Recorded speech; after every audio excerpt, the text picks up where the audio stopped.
কবি লীনা দাশের অসাধারণ একটি কবিতা কলেজ ক্যাম্পাস। রঞ্জনা, কেমন আছিস? আগের মতোই সুন্দরী আছিস?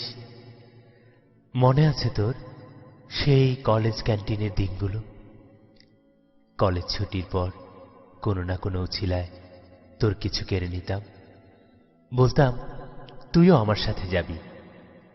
তুই পার্টি অফিসে বসে ফুপিয়ে ফুপিয়ে কাঁদিস, আমি মুগ্ধ হয়ে তোকে দেখতাম। তোর হাসি, তোর কান্না দুটোই আমাকে মুগ্ধ করত। যেবার তুই কলেজে সুন্দরী প্রতিযোগিতায় প্রথম হলি, কেমন আবির দিয়ে তোকে সুন্দরী থেকে ভূতনি বানিয়েছিলাম।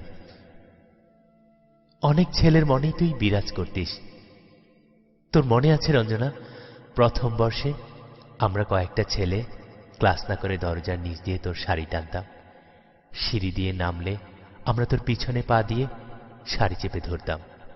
তুই পড়তে পড়তে একদিন আমার বুকেই পড়লি, টাল সামলে ঘুরে দাঁড়িয়ে বললি, আজ থেকে আমরা সবাই বন্ধু।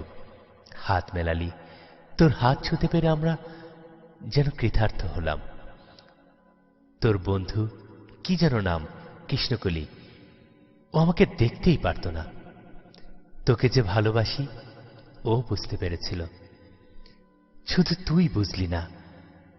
তোর আর সুস্নাতার নাম বেঞ্চ কেটে কেটে কারা যেন লিখেছিল।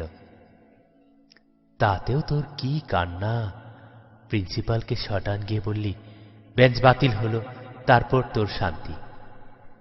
তোর সাথে হাঁটতে হাঁটতে স্টেশন অবধি যেতে আমার খুব ভালো লাগতো। কোনো ক্লান্তি থাকতো না, মনে হতো সকাল শুরু হলো সবে। যখন তোকে বললাম আমার ভালোবাসার কথা, তুই বললি, কলেজের ভালোবাসা টেকে না, তুই আমার বন্ধু হয়েই মনে থেকে যাবি কবির। তুই আরো বলেছিলি, ছোট থেকে ভালোবাসি ভালোবাসি শুনতে শুনতে কান পচে গেছে তোর, আর শুনতে ভালো লাগে না। তুই ছিলি আমার প্রথম ভালোবাসা রঞ্জনা, তুই ছিলি আমার প্রথম ভালোবাসা। আজও তোকে ভুলিনি। আমার কথা কি মনে পড়ে রঞ্জনা? একবারও কি তোর মনে পড়ে আমার কথা?